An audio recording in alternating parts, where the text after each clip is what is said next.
Bonjour à toutes et à tous et bienvenue pour ce webinaire organisé par Aerospace Valley. Donc le thème d'aujourd'hui, ça va être de parler de Business Angel et plus particulièrement Business Angel sur nos filières aéronautiques, spatiales et drones, avec les invités qui sont le nouveau réseau Aerospace Angel, donc les Business Angels dédiés à ces trois filières. Donc l'idée, ça va être de pouvoir vous présenter ce nouveau réseau et qu'est-ce qu'un Business Angel, et ensuite pouvoir voir ceux qui peuvent être intéressés pour rejoindre le réseau en tant que Business Angel. Alors, ça nous aurait paru important chez Aerospace Valley de pouvoir organiser ce webinaire avec vous, en particulier parce qu'on est en train de vivre un moment où il y a vraiment une formidable dynamique entrepreneuriale sur les filières aéronautiques et spatiales. C'est un moment d'ouverture où il y a vraiment des innovations de rupture et beaucoup de nouveaux entrants. Donc, parmi les membres d'Aerospace Valley, on peut compter à peu près 80 startups qu'on accompagne de différentes façons, notamment avec le dispositif ESABIC, dont nous sommes opérateurs pour le compte de l'ESA et du CNES, mais aussi par l'accélérateur District, qui est l'accélérateur d'Aerospace Valley, pour accompagner les startups dans leur croissance. On a aussi mis en place un service de conseil en financement privé, puisque on s'est bien rendu compte effectivement que c'était un point très important pour accompagner les startups, de pouvoir les aider à accéder à ces levées de fonds et à renforcer leurs capitaux. Et c'est là aussi qu'on s'est bien rendu compte de toute l'importance des business angels à l'origine de ces financements, donc au début de l'histoire de ces startups.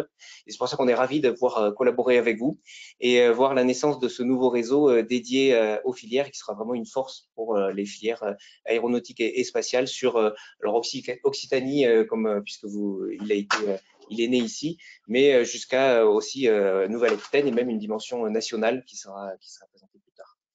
Donc, je vais vous laisser vous présenter nos trois invités. Je vous passe la parole, Jean-Michel. Bonjour, Jean-Michel Darrois. Donc, j'ai fait toute ma carrière dans le spatial, dans ce qui s'appelait le groupe Matra dans les années 80, pour finir dans ce qui s'appelle le groupe Airbus aujourd'hui. Et depuis, je conseille des startups, en particulier d'ailleurs dans le cadre d'Aerospace Valley, puisque j'ai un partenariat avec Aerospace Valley, au titre duquel je conseille des startups qui considèrent qu'elles pourraient avoir une utilité à recevoir mes conseils. Et donc ça, c'est depuis à peu près 1 an et demi. Et entre-temps, donc j'avais été sollicité aussi pour la création d'Aerospace Valley. Et c'est une initiative qui m'a beaucoup plu, donc on va pas mal en parler là, ce matin. Angels, pardon, oui, Aerospace Angels. Et donc depuis plusieurs mois, là, on s'attelle à la création d'Aerospace Angels, mais on va en reparler largement tout à l'heure. Merci. Oui, bonjour, moi c'est Michel Pradi, donc je suis membre de Capital Angels et à l'origine de l'idée justement de créer un réseau Aerospace Angels. Et donc je suis Business Angel depuis maintenant 8 ans et très heureux de participer à cette initiative. Super, merci. Bonjour, je m'appelle Jean Dauphin, je suis retraité de l'industrie aérospatiale, 40 ans d'expérience, et je suis deal flow manager de Aerospace Angels, c'est-à-dire que je gère les priorités d'accès des candidats start-up au financement d'Aerospace Angels. Parfait, merci à vous trois. Alors, avant de rentrer dans le vif du sujet, quelques infos sur le webinaire. Donc, vous pourrez poser vos questions en continu pendant la présentation qui va être faite dans l'onglet chat. Donc, vous les posez par écrit. Je m'en ferai le relais ensuite à la fin de la présentation. Il y aura un temps d'échange où je serai le relais de vos questions que vous poserez par écrit. Donc, n'hésitez pas à les poser au fur et à mesure, comme ça on pourra les regarder à la fin de la présentation. Une autre info, c'est que vous allez recevoir un mail de remerciement d'avoir participé à ce webinaire, dans lequel il y aura à la fois les diapos qui vous seront envoyés et le replay du webinaire. Et dernier point, je voudrais remercier ma collègue Jennifer Deo du service communication qui nous a aidé à organiser ce webinaire. Voilà. Donc, je vais pouvoir passer la parole à Jean-Michel et en projetant les premières diapos. C'est à vous. Ok, donc on va finalement commencer par la première question naturelle, c'est pourquoi créer cette structure aujourd'hui, sachant qu'il existe déjà quand même pas mal de structures de business angel depuis pas mal d'années dans la région, et tout particulièrement Capital Angel. Donc on pouvait se demander pourquoi finalement aller créer une yet another structure, là, comme diraient les anglo-saxons. Enfin, c'est simplement lié à l'évolution actuelle du domaine aérospace. En fait, si on fait un peu simple, on pourrait dire qu'il y a quelques années, pas si longtemps, il y avait assez peu de startups finalement en Europe et en France dans le domaine aéronautique et spatial. Il y en avait aux États-Unis, dans d'autres pays, mais très peu en France. Alors que depuis quelques années, dorénavant, on en voit de plus en plus. Ça a commencé plutôt par le secteur aéronautique, et là, c'est de plus en plus dans le domaine spatial aussi. Alors l'aéronautique, c'est très lié à tout ce que vous connaissez, j'imagine, hein, tout ce qui est lié à la décarbonation, mais pas que. Quand on rencontre les startups, là, on s'aperçoit que derrière, effectivement, cette vitrine très visible de la décarbonation, il y a aussi plein d'autres tendances du marché de l'aéronautique qui sont aussi très très bien soutenues par les startups. Alors, on ne va pas rentrer dans tous les détails, mais on voit très bien qu'aujourd'hui, ce que essaient d'adresser les startups de l'aéronautique, c'est des nouvelles formes de mobilité. Alors, ça peut aller de choses qui sont hybrides entre des hélicoptères et des avions, avec justement pour servir des besoins qui sont un peu à cheval entre les deux. Ça peut être aussi développer beaucoup l'aviation régionale. On voit aussi le boom des avions cargo. Hein, et, alors, ça peut être des gros avions, mais aussi on voit pas mal d'avions de plus petite taille qui peuvent très très bien servir ces besoins-là. Donc voilà, dans le domaine aéronautique, les startups servent notamment à adresser tous ces besoins nouveaux et qui sont en croissance forte. Dans le domaine du spatial, alors il y a tout ce qu'on appelle le New Space. Donc typiquement, c'est toutes ces sociétés qui développent des nanosatellites avec pour vocation essentiellement d'ailleurs de développer des constellations de petits satellites, mais pas que. On a déjà rencontré nous des gens qui font aussi du tourisme spatial. Il y a aussi tous les gens qui développent des services aval, sachant que les satellites eux-mêmes fournissent des besoins, on pourrait qualifier de primaires, par exemple les satellites d'observation de la Terre. Mais derrière, il y a tous les gens qui développent des applications à valeur ajoutée sur toutes ces données-là. Donc voilà, il y a vraiment un boom dans le domaine aéronautique et spatial, mais un boom qui peut être particulièrement bien servi par des petites structures, à côté évidemment des grands groupes comme celui que je connais bien comme Jean, le groupe Airbus. Donc il y a vraiment de la place pour tout le monde. Et donc, finalement, face à cette éclosion et ce boom des startups dans le domaine aéronautique et spatial, on s'est dit que c'était important aussi qu'il y ait une structure qui soit capable de les adresser. Et c'est pour ça qu'on a été donc un certain nombre à être contactés par les structures existantes, en fait, quoi, parce qu'on n'est pas comme ça de façon spontanée, tout seul dans un coin. C'est les BA existants, et c'est pour ça que Michel est là aujourd'hui aussi, parce qu'il joue vraiment le rôle de parrain, si on peut dire, dans la création d'Aerospace Angels. Donc, depuis quelques mois, on a réfléchi à cette création. On verra tout à l'heure ce que ça donne exactement, mais donc on peut passer à la slide suivante. Hein. Donc Aerospace Angel a pour vocation d'adresser le domaine aéronautique spatial et les startups. Alors, qu'est-ce que c'est qu'une startup? Alors, il ne s'agit pas ici de faire un cours sur les startups, je pense qu'il en existe pas mal, mais on a quand même éprouvé le besoin, et pas nous les premiers, d'ailleurs Capitol l'a éprouvé bien avant, pour quand même cerner un peu le sujet, puisque finalement on s'aperçoit qu'il y a des définitions à géométrie variable. Donc pour nous, c'était quand même important de cadrer un tout petit peu le sujet. C'est pas n'importe quel type de PME, quoi. C'est forcément une entreprise qui est nouvelle, comme marqué sur la slide là, innovante, à fort potentiel de croissance. Donc ça, c'est un point très très important. Hein. Et surtout quand on l'aborde avec une vision un peu d'investisseur, effectivement, comme quand on investit dans une startup, on prend quand même des risques, puisqu'on sait tous très bien que sur un certain nombre de startups, il n'y en a qu'un nombre un peu réduit qui réussiront vraiment. Donc, autant que celles qui réussissent très bien, quoi. Donc, c'est ça aussi la justification de chercher des gens qui sont sur des marchés à fort potentiel de croissance et du coup, d'augmentation de sa valorisation. Ce qui est très important aussi, c'est qu'on ne veut pas juste des gens qui ont des bonnes idées.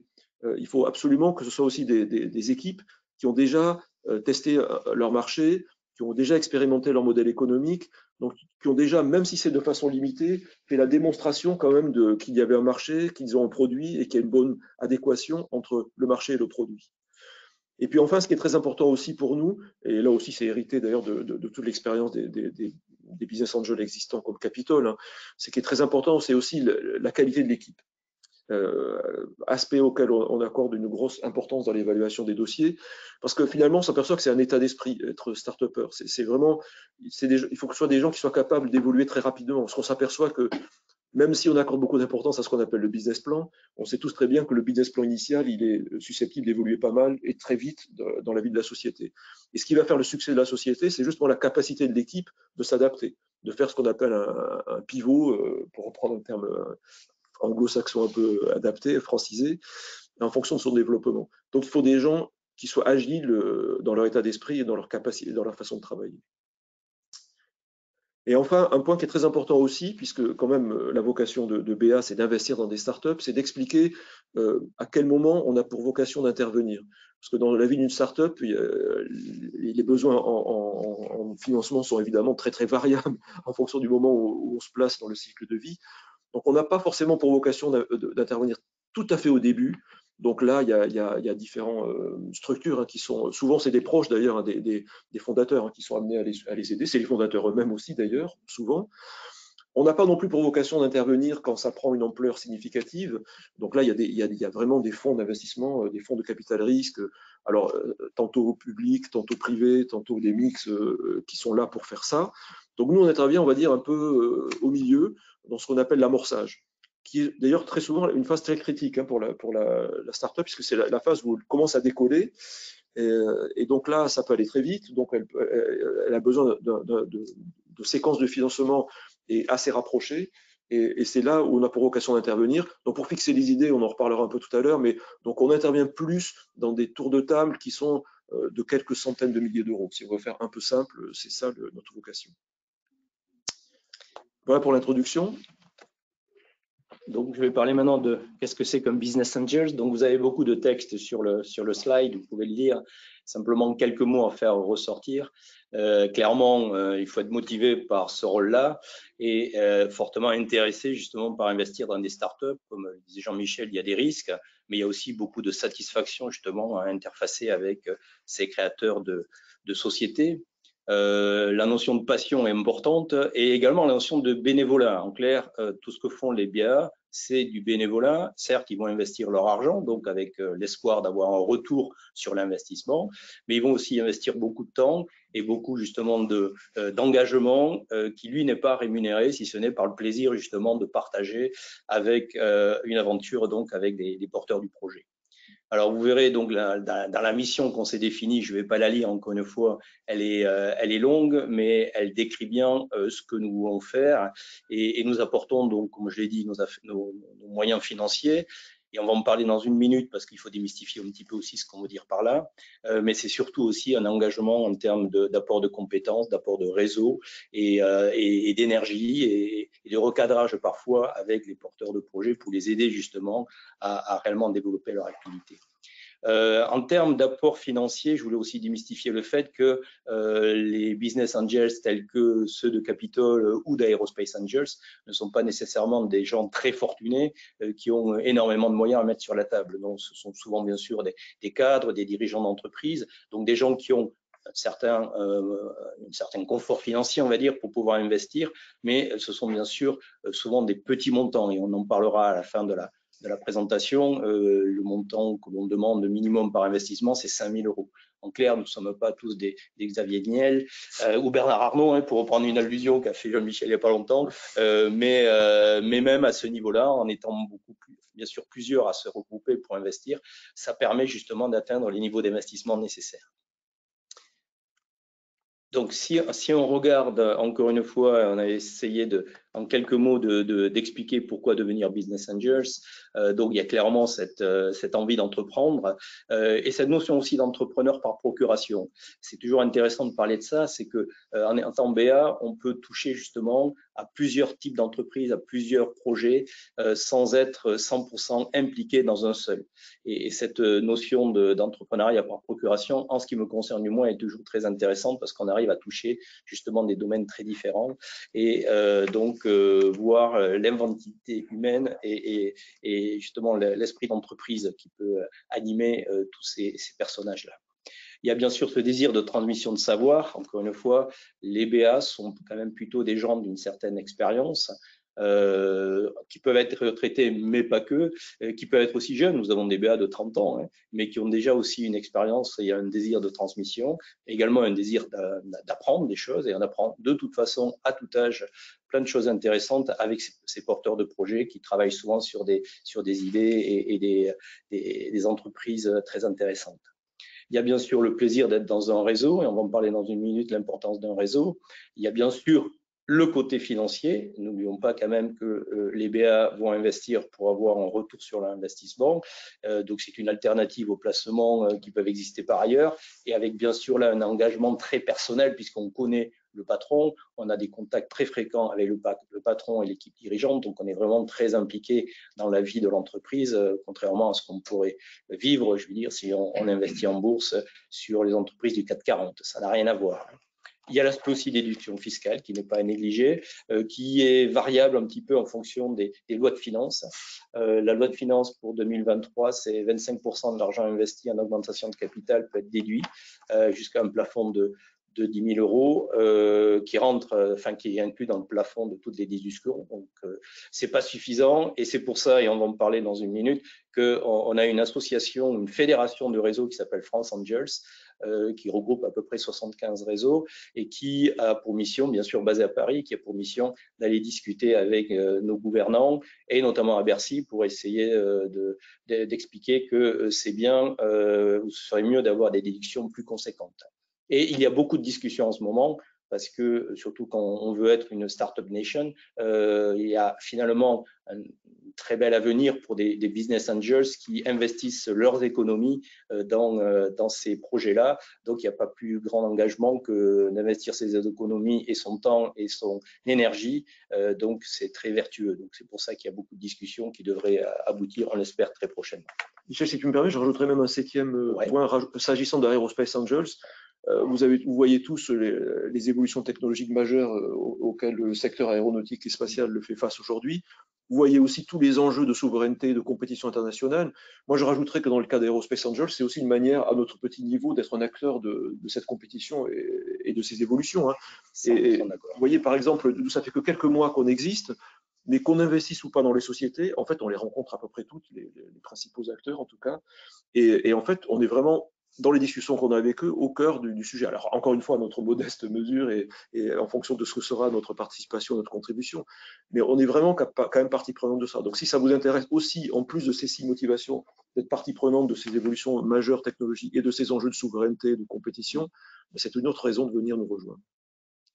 Et on en parlera certainement plus longuement après. Un point justement qui est à souligner, c'est que l'intérêt des startups d'avoir des BA comme Aerospace Angels, c'est certes l'apport financier, mais qui peut être limité par rapport à ce que d'autres, notamment des fonds, des VC et autres, peuvent apporter, mais c'est également justement la compétence et le réseau. Et donc là, c'est un point extrêmement important. Des discussions très récentes avec des sociétés qui sont en recherche de fonds très importants ont insisté sur le fait que, certes, l'apport financier des BA était limité, mais par contre, l'expérience des BA, les personnalités et le réseau des BA présents les intéressaient fortement. Donc, c'est l'autre aspect, l'accompagnement, on va en parler un peu plus, qui est extrêmement important. L'intérêt également de travailler en réseau, c'est déjà l'union fait la force, pour reprendre une expression bien connue, et puis ça te permet surtout d'avoir de multiples compétences et de multiples réseaux qui vont aider justement les startups. Donc on fait appel bien sûr aux personnes les plus compétentes sur les différents dossiers qu'on peut étudier. Dans le cas d'Aerospace Angels, où il y a vraiment une vraie thématique, il y a néanmoins justement des expertises, que ce soit d'un côté aéronautique, que ce soit d'un côté spatial, que ce soit drone et ainsi de suite, qui, de par la compétence des membres, va aider justement à aborder réellement ce secteur d'activité de manière la plus efficace possible. Donc, c'est l'intérêt d'un réseau. Et puis, on va dire aussi une chose, c'est que étudier des startups, ça prend du temps. Le fait d'être en réseau, ça permet de se partager le travail. Ça permet également d'être visible et donc de faire en sorte que les startups, ils nous identifient comme étant des acteurs importants justement de ce financement et donc d'être approchés. C'est beaucoup plus simple, bien sûr, de faire ça au niveau d'une association que de faire ça de manière individuelle. Et d'ailleurs, on va le voir dans des transparents suivants, il y a beaucoup même d'investisseurs individuels, des family office et autres, qui vont profiter justement des réseaux pour faire des co-investissements et profiter de la compétence de ces réseaux pour les aider à décider où investir leur argent. Si on parle du processus de sélection, rapidement, on voit donc qu'il y a grosso modo 6 étapes. La première, c'est le sourcing. Et comme disait Jean tout à l'heure, il est en charge, lui, du sourcing, donc du deal flow au sein de Aerospace Angels. Donc en clair, c'est là que les startups rentrent et prennent contact avec le réseau. Il y a un travail de présélection qui est fait et qui permet justement de réellement sélectionner celles ou de présélectionner celles qui sont en ligne avec des objectifs et les attentes de ce réseau. On va inviter ces startups présélectionnées à venir se présenter au travers de ce qu'on appelle les meeting pitch ou les soirées pitch. En clair, elles ont 10 minutes pour se présenter, une vingtaine de minutes de questions-réponses, se présenter donc devant une assemblée de business angels et les convaincre qu'il faut étudier leur dossier et démarrer ce qu'on appelle une instruction, donc qui est l'étape suivante. Alors évidemment, toutes ne passent pas en instruction. Il peut y avoir des raisons variées pour qu'une start-up ne rentre pas en instruction, et en sachant bien sûr que la valeur ajoutée aussi des BA, c'est de clairement expliquer pourquoi une société ne rentrerait pas en instruction. On a toujours une approche bienveillante pour partager avec eux les questions que l'on se pose. Ça ne veut pas dire que le projet n'est pas bon, ça veut dire qu'il n'est pas en ligne avec ce que les BA recherchent. L'instruction, c'est bien sûr une étape très importante où une équipe de 2 ou 3 BA va rentrer dans le détail du projet et étudier avec le porteur de projet et son équipe, donc étudier le projet, bien comprendre quelle est l'offre, bien comprendre quel est le marché, la différenciation, bien comprendre comment effectivement cette société peut se développer. Il y a aussi des discussions un petit peu plus tendues qui sont par exemple la valorisation pré-monnaie, en clair, combien vaut l'entreprise et quelle part les BA pourront avoir en rentrant au capital. Ça fait partie bien sûr de la discussion et c'est évidemment un point important et on trouve toujours des solutions pour justement contourner les obstacles possibles. Une fois que cette instruction a été terminée et est positive, il y aura présentation donc devant l'ensemble des BA du projet avec recommandation d'investissement et après chaque BA décidera individuellement s'il veut y aller et à quel niveau. Donc, ça permet justement à ce moment-là de savoir quel est le montant qui pourra être levé. Et on va rentrer dans la phase de closing, qui est un aspect un petit peu plus légal, avec négociation formelle du pacte d'actionnaires, négociation, enfin, due diligence pour tout l'aspect juridique, l'aspect social, ainsi de suite. Bon, en général, les startups sont des sociétés toutes neuves, donc il n'y a pas de, ou récentes, donc il n'y a pas de cadavre dans les placards, mais d'un point de vue légal, il faut qu'on fasse tout cela. Et donc ensuite, il y aura le closing en lui-même, c'est-à-dire signature du pacte, versement de l'argent et déblocage de l'argent pour aller donc financer la start-up.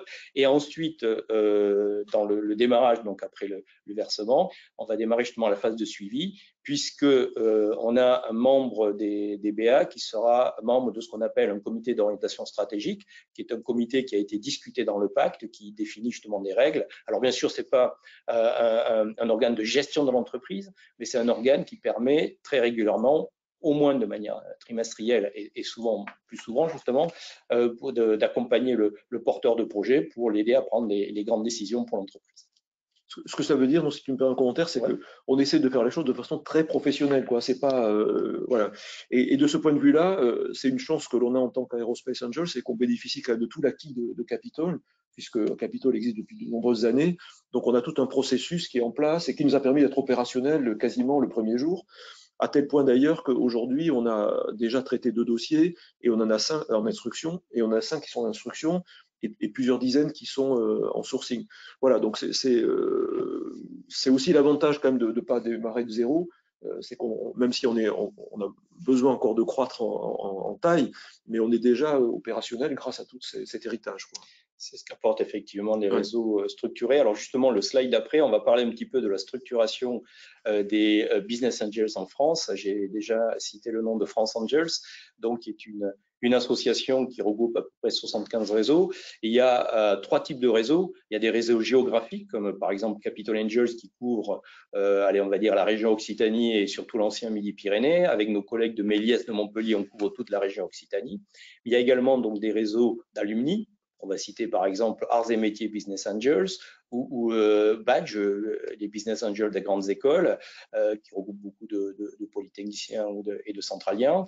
Et puis il y a ensuite des réseaux donc thématiques tels que Aerospace Angels, mais à côté de ça, il y a des réseaux qui existent déjà depuis plusieurs années, comme par exemple Mer Angels, comme par exemple Cosmetic Angels, et qui donc se focalisent là sur au niveau national, se focalisent donc sur un secteur d'activité donné. Donc, quelques chiffres pour vous illustrer un petit peu ce que fait France Angels. Donc, sur 2022, donc ça, c'est les stats qui viennent juste de sortir, il y a eu donc 394 opérations, un petit peu moins qu'en 2021, et j'expliquerai pourquoi dans une seconde. Ça a représenté un investissement 44,2 millions d'euros qui se décompose entre premier tour à hauteur de 32,6 millions d'euros et 11 millions d'euros de refinancement, 11,6 millions d'euros de refinancement. Donc, sur les 394 opérations, il y a eu 278 premiers tours et 116 donc refinancements. Un point également très important, et je l'ai dit déjà tout à l'heure, vous voyez en bas à gauche ce qu'on appelle des co-investissements par des BA indépendants ou des family office, donc en clair des gens qui se sont associés à des réseaux de France Angels pour pouvoir donc investir sur des projets.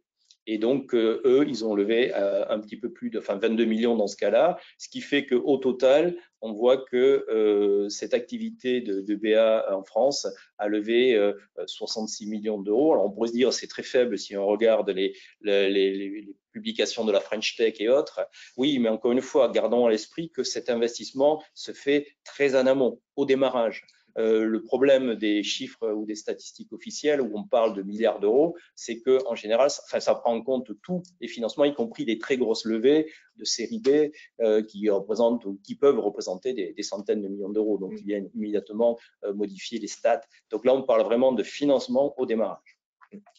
Si on regarde maintenant justement l'évolution dans le temps, alors je ne sais pas si c'est très visible en visio, mais bon, grosso modo, vous avez l'année 2022 qui montre un petit recul par rapport à 2021, mais 2021 a montré une très forte croissance suite à l'année Covid 2020, qui avait vu un fort ralentissement, et en fait, beaucoup de sociétés n'avaient pas réellement fait leur levée en 2020 et ils ont rattrapé en 2021, surtout au niveau des deuxièmes tours. Donc, si vous regardez les chiffres, vous verrez que les deuxièmes tours de 2021 étaient très forts et forcément, ça a ralenti 2022.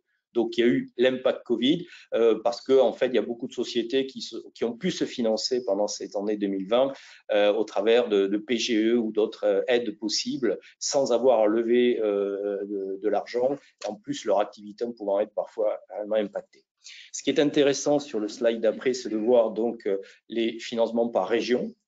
Bon, l'Île-de-France, clairement, est très loin devant. Néanmoins, on voit que dans chacune des grandes régions de France, il se passe des choses. En Occitanie, on était à 1,7 million. Et ce qui est intéressant aussi, c'est de voir justement les tailles plutôt des opérations.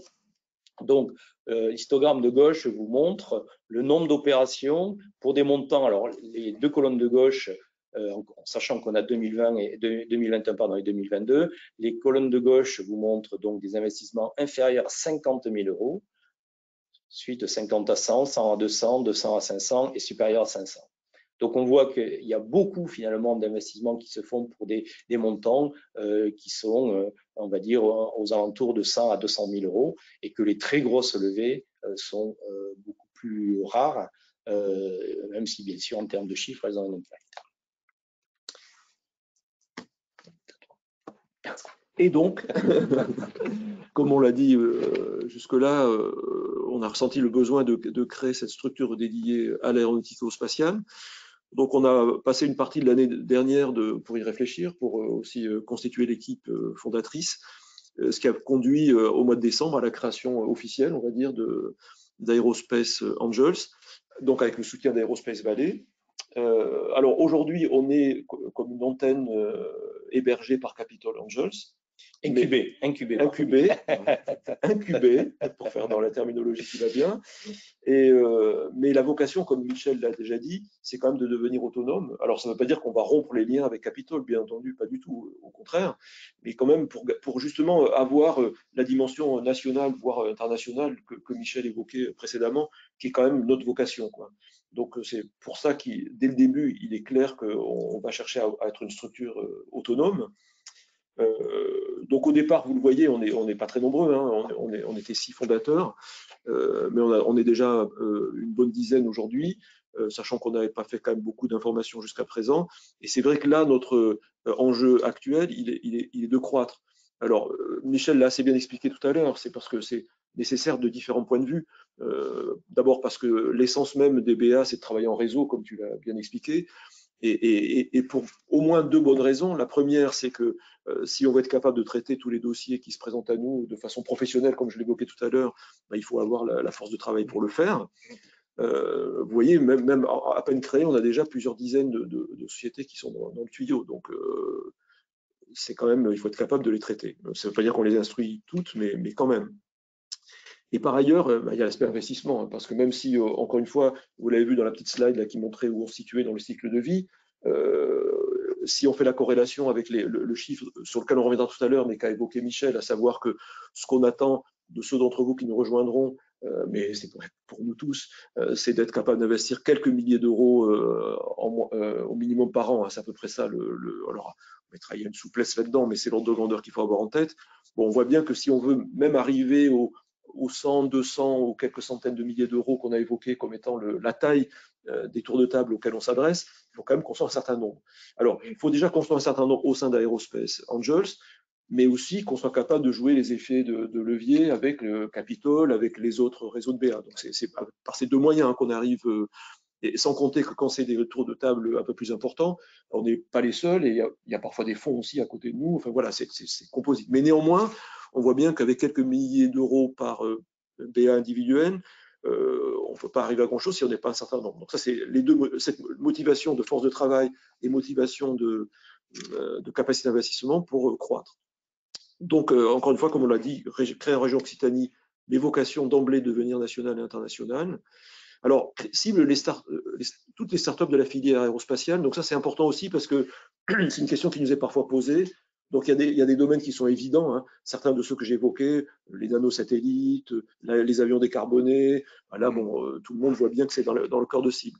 Par contre, dans le domaine spatial, par exemple, si on parle de gens qui font plutôt des applications, du service en aval, là, c'est pas forcément évident pour tout le monde si c'est dans notre cœur de cible. La réponse est oui. Donc c'est bien aérospace au sens large du terme. Ça peut même aller jusqu'à des gens qui sont sur des technologies, on va dire un peu généralistes, mais quand même avant tout appliquées dans l'aéronautique. On ne s'interdit pas de regarder des dossiers comme ça. Donc, ce n'est pas forcément des gens qui font des avions ou des satellites. Ça peut être aussi des composants ou des technologies clés dans l'aéronautique et le spatial. Donc, il faut le concevoir comme étant l'aérospace au sens large. Comme je l'ai dit tout à l'heure, on a déjà donc démarré donc les choses. Oui, alors pardon. On a déjà démarré nos travaux, donc on a déjà des instructions en cours. On est même plutôt en train aujourd'hui de temporiser un peu en attendant d'avoir la masse critique pour pouvoir en prendre plus. Donc je ne dirais pas victime de notre succès, ça serait quand même excessif, mais quand même on a besoin de croître rapidement pour cette raison-là. Justement. Et donc, on recrute. Donc, c'était bien évidemment l'objectif principal de ce webinaire. Et encore une fois, on remercie Eric et l'ensemble de l'équipe d'Aerospace Valley pour nous avoir permis d'avoir ce webinaire, parce que c'est important qu'on vous informe, mais aussi qu'on suscite des vocations, quoi. Donc, comme on l'a dit plusieurs fois, on ne va pas revenir sur les motivations pour venir nous rejoindre, mais ce qu'on peut, en tout cas, Jean et moi, apporter comme témoignage, puisque finalement on est récent en tant que BA, contrairement à Michel, mais qui manifestement a gardé son enthousiasme dès le début. Donc ça, c'est plutôt un bon signe. Mais nous, ce qu'on peut dire, c'est quand même que on est rentré là-dedans finalement il y a assez peu de temps.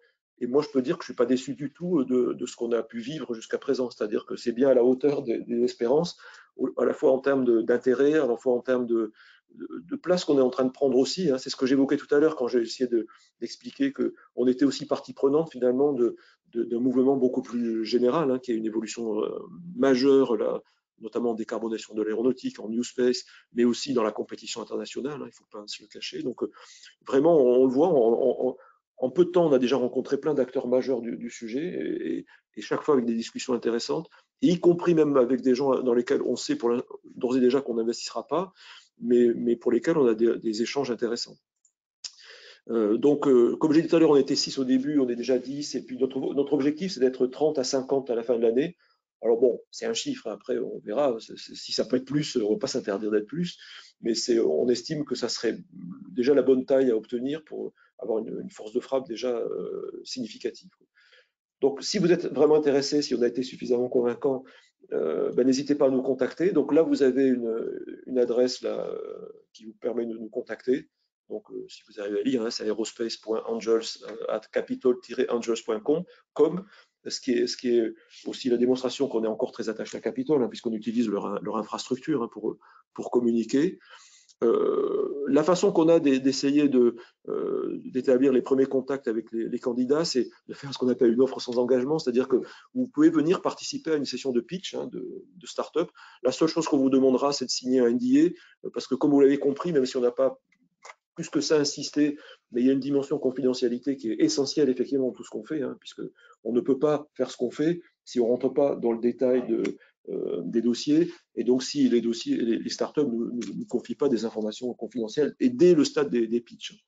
Donc, c'est la raison pour laquelle, si vous venez, si vous avez besoin de cette première démarche pour savoir si vous nous rejoignez, on vous demandera uniquement cela. Bon, cela étant, n'hésitez pas à nous contacter aussi pour échanger, soit à travers l'adresse qui est là.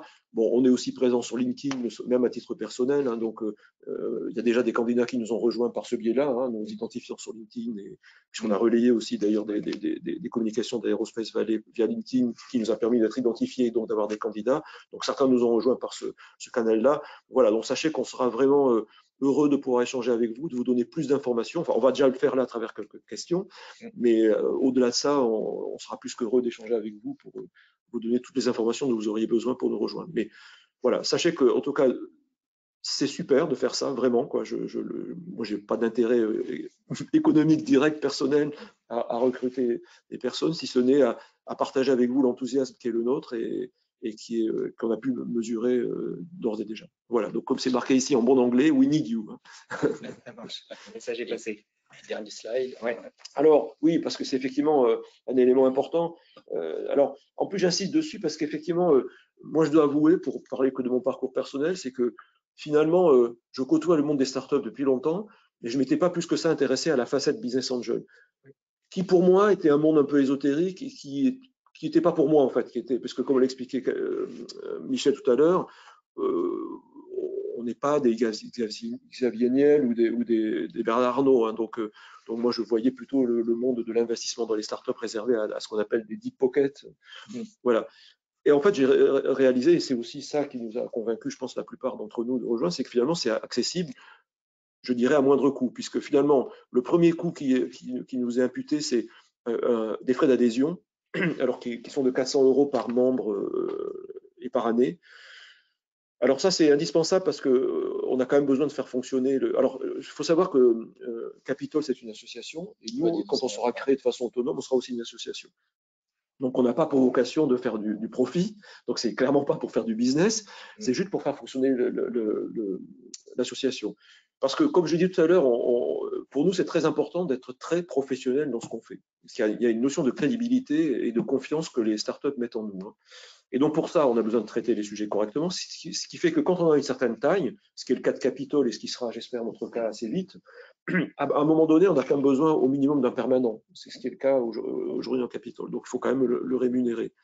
De la même manière que Michel l'a rapidement évoqué quand il a montré ce qui était fait, les différents niveaux d'intervention, les 6 phases d'intervention des BA, il y a des aspects qui sont quand même hyper professionnels.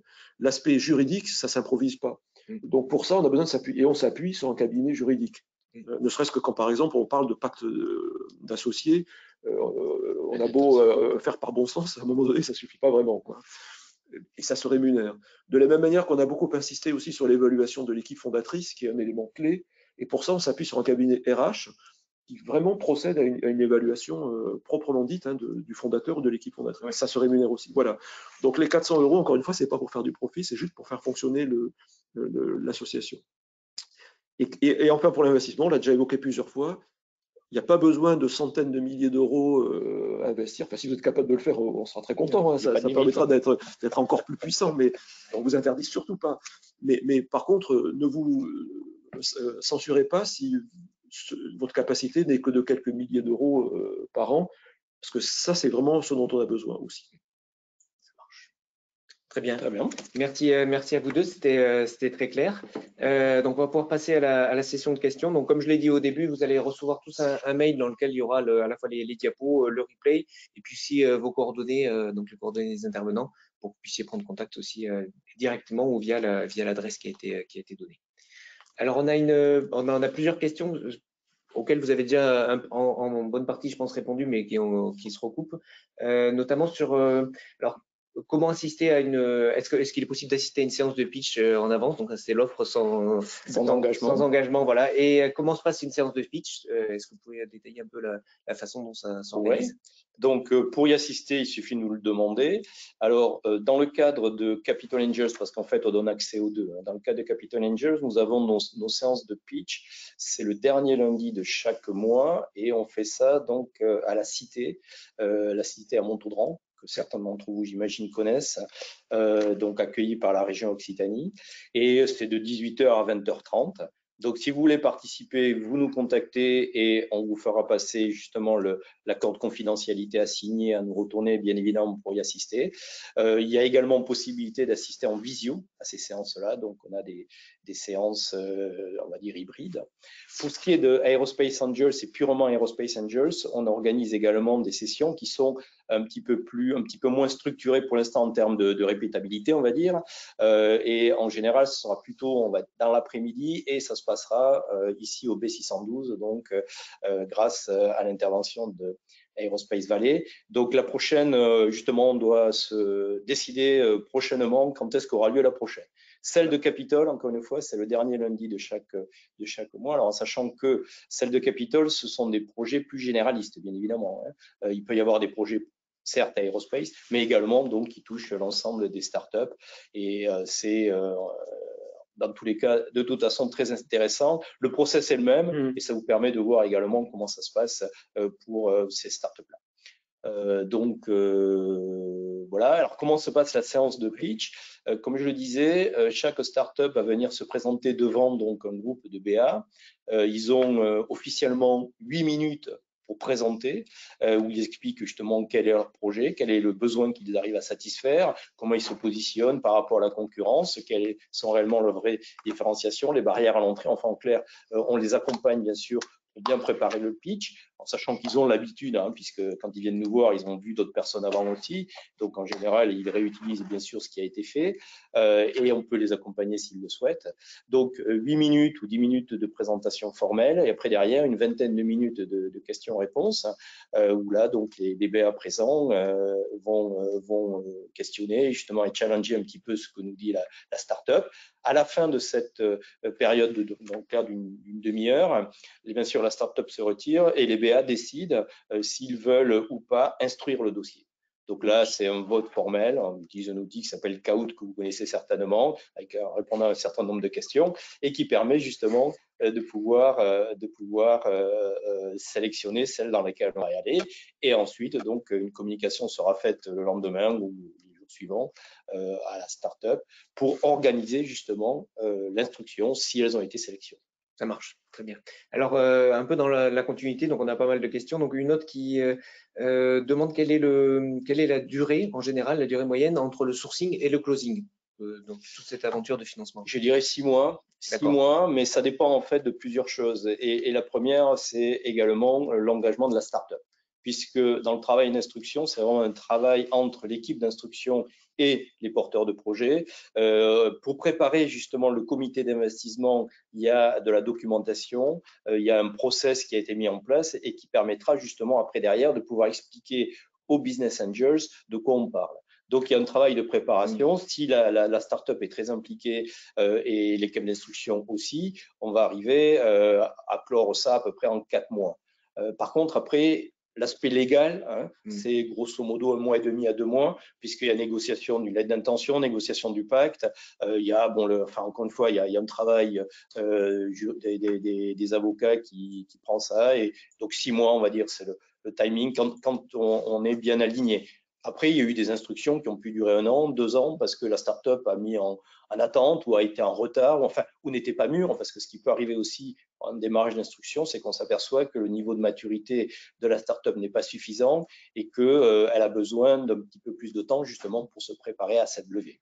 Voilà, donc, mais en gardant quand même à l'esprit cet aspect bienveillant, c'est que les équipes d'instruction sont là pour juger bien sûr de la qualité d'un dossier, mais également pour accompagner, pour aider, pour challenger justement le porteur de projet et le faire évoluer en fait.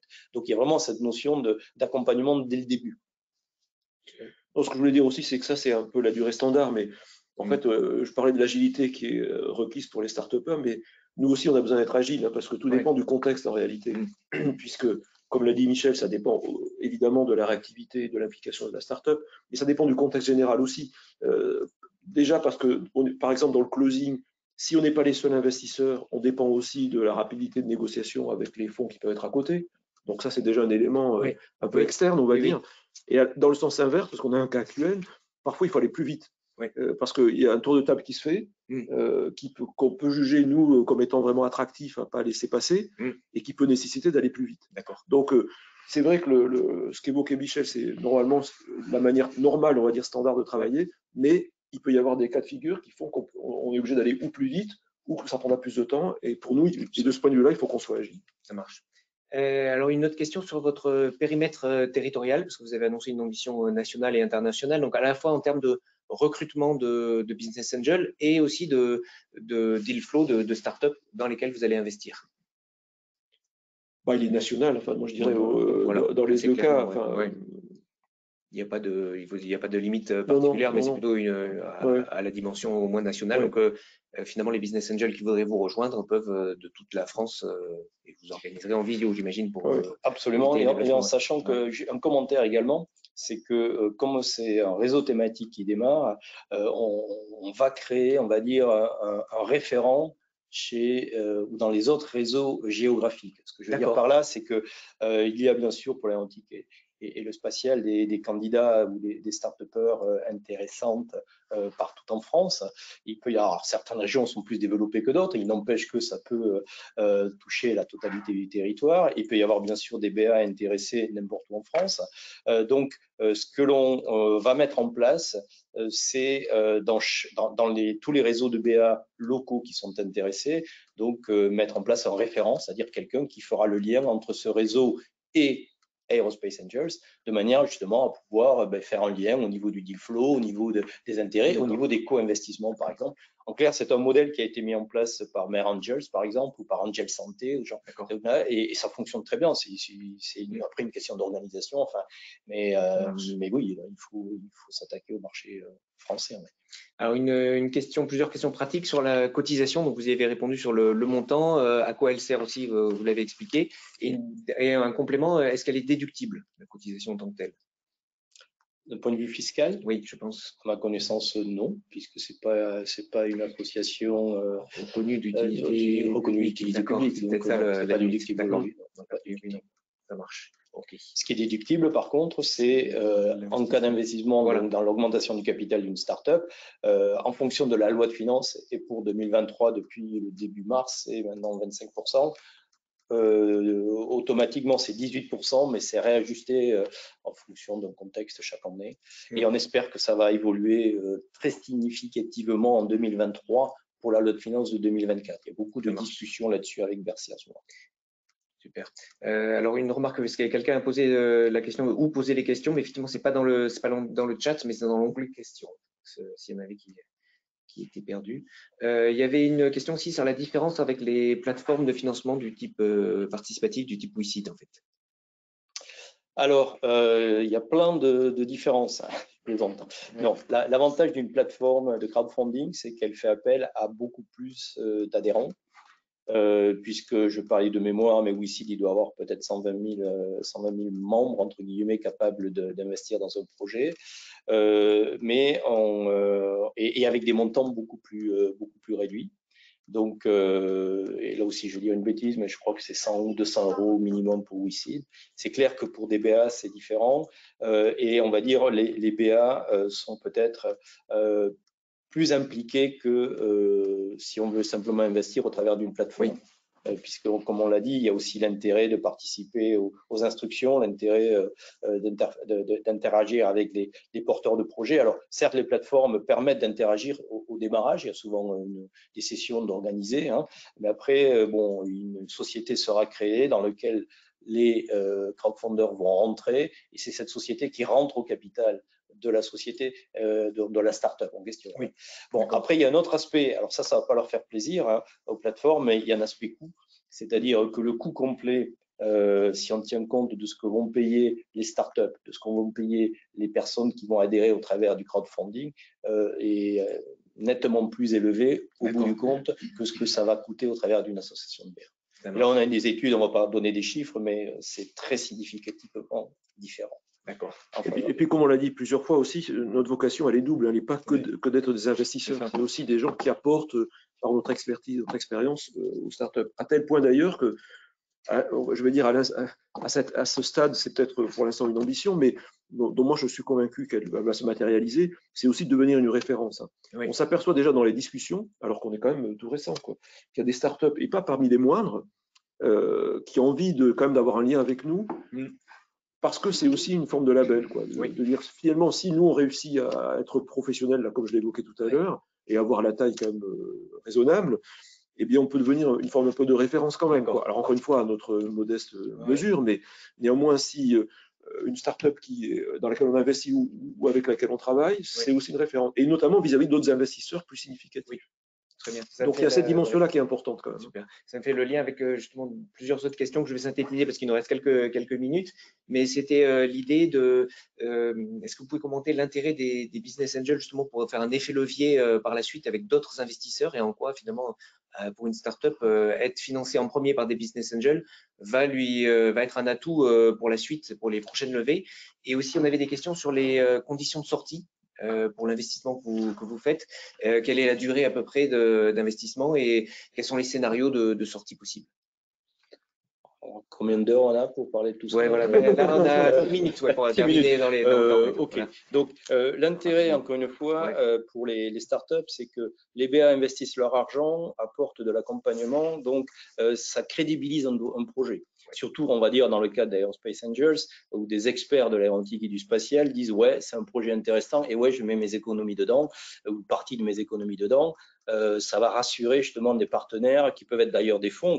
Et avec Jean-Michel hier, on a rencontré 2 fonds locaux qui sont intéressés par l'innovation et qui ont montré un vrai intérêt à collaborer avec nous dans la phase justement de sourcing et dans la phase de sélection de start-up. Donc, et ça apporte vraiment de la crédibilité pour les startups. Au niveau donc des sorties, alors en général, il y a un aspect fiscal aussi qui n'est pas à négliger, c'est 5 ans dans l'investissement donc avant de sortir.